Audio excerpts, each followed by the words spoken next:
불의 화학, 연소와 화염.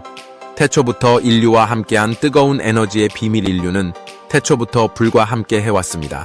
어둠을 밝히고 추위를 녹이며 음식을 익히는 불은 문명의 발달에 지대한 영향을 미쳤습니다. 하지만 우리는 불에 대해 얼마나 알고 있을까요? 단순히 나무가 타는 현상이라고 생각하기 쉽지만 불은 복잡한 화학 반응의 결과물입니다. 뜨거운 열과 빛을 내뿜는 불의 본질은 무엇일까요? 지금부터 우리는 불의 화학, 즉 연소와 화염의 세계로 흥미진진한 탐험을 떠나 그 속에 숨겨진 과학적 원리를 파헤쳐 보겠습니다. 불이란 무엇인가? 연소의 정의와 3요소. 우리가 흔히 불이라고 부르는 현상은 화학적으로 연소라고 합니다. 연소는 가연성 물질이 산소와 급격하게 반응하면서 열과 빛을 방출하는 화학 반응입니다. 좀 더 정확히 말하면 연소는 발열산화 반응의 일종으로 특히 가시광선 영역에 빛을 방출하는 경우를 의미합니다. 연소가 일어나기 위해서는 세 가지 요소가 동시에 충족되어야 합니다. 이를 연소의 3요소라고 합니다. 가연성 물질, 불에 탈 수 있는 물질을 의미합니다. 나무, 종이, 석유, 가스 등 다양한 물질이 가연성 물질에 해당합니다. 이러한 물질들은 주로 탄소 C와 수소 H를 포함하고 있으며 산소와 반응하여 이산화탄소 CO2와 물 H2O를 생성합니다. 산소, 연소 반응을 일으키는 산화제 역할을 합니다. 대기 중에는 약 21%의 산소가 존재하며 이 산소가 가연성 물질과 반응하여 연소를 일으킵니다. 산소 농도가 낮아지면 연소가 약해지거나 멈추게 됩니다. 점화원, 가연성 물질을 발화점 이상으로 가열하는 에너지원을 의미합니다. 불꽃, 스파크, 마찰열, 고온의 물체 등이 점화원이 될 수 있습니다. 발화점은 가연성 물질이 공기 중에서 스스로 연소하기 시작하는 최저 온도를 말합니다. 이 세 가지 요소 중 하나라도 부족하면 연소는 일어나지 않습니다. 예를 들어 나무는 가연성 물질이지만 산소가 없거나 충분한 열이 가해지지 않으면 타지 않습니다. 연소의 과정, 화학 반응의 연속. 연소는 단순한 하나의 반응이 아니라 여러 단계의 화학 반응이 연속적으로 일어나는 과정입니다. 가열, 점화원에 의해 가연성 물질이 가열되면 온도가 상승합니다. 열분해, 가연성 물질의 온도가 발화점에 도달하면 열분해가 일어나기 시작합니다. 열분해는 열에 의해 물질이 분해되는 현상으로 가연성 물질에서 가연성 가스가 발생합니다. 점화 발생한 가연성 가스가 산소와 혼합되어 점화되면 연소가 시작됩니다. 이때 열과 빛이 방출됩니다. 연소 유지. 연소 과정에서 발생한 열은 주변의 가연성 물질을 가열하고 또 다른 가연성 가스를 발생시켜 연소를 지속시킵니다. 이러한 연쇄 반응을 통해 불이 계속 타오르게 됩니다. 화염의 형태와 색깔, 온도와 화학 조성의 반영. 연소 과정에서 발생하는 빛, 즉 화염은 온도와 화학 조성에 따라 다양한 형태와 색깔을 나타냅니다.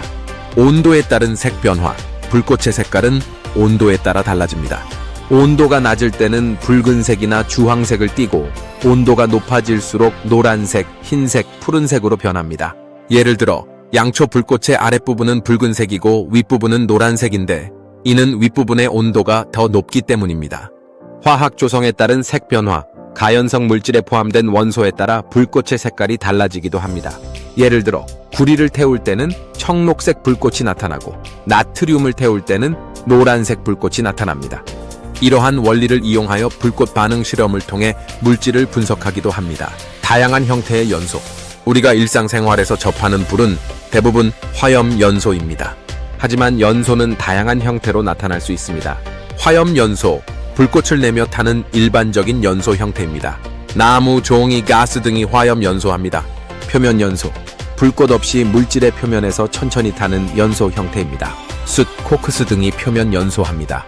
폭발, 매우 빠른 속도로 연소가 일어나면서 큰 소리와 함께 충격파를 발생시키는 현상입니다. 가연성 가스나 분진이 공기 중에서 급격하게 연소할 때 발생합니다. 자연 발화, 외부의 점화원 없이 물질 자체가 서서히 가열되어 발화점에 도달하여 연소하는 현상입니다. 건초더미나 기름에 젖은 헝겊 등에서 발생할 수 있습니다. 불의 이용과 위험성. 인류는 불을 이용하여 난방, 조리, 조명 등 다양한 용도로 활용해왔습니다. 또한 불은 산업혁명의 중요한 동력이 되었으며 현대 사회에서도 에너지원으로 중요한 역할을 하고 있습니다. 하지만 불은 동시에 큰 위험을 내포하고 있습니다. 부주의한 사용으로 인해 화재가 발생하면 인명과 재산에 막대한 피해를 줄 수 있습니다. 따라서 불을 안전하게 사용하는 방법을 숙지하고 화재 예방에 항상 주의해야 합니다. 불과 관련된 과학적 연구. 불은 화학뿐만 아니라 물리학, 공학 등 다양한 분야에서 연구 대상이 되고 있습니다. 연소 과정을 더욱 효율적으로 제어하는 기술, 화재를 진압하는 효과적인 방법, 새로운 에너지원을 개발하는 연구 등이 활발하게 진행되고 있습니다. 특히 최근에는 환경 문제와 관련하여 깨끗하고 효율적인 연소 기술에 대한 연구가 더욱 중요해지고 있습니다. 불은 인류 문명의 발달과 함께 해온 중요한 존재입니다. 어둠을 밝히고 추위를 녹이며 문명을 발전시키는 데 큰 역할을 해왔습니다. 하지만 불은 동시에 위험한 존재이기도 합니다.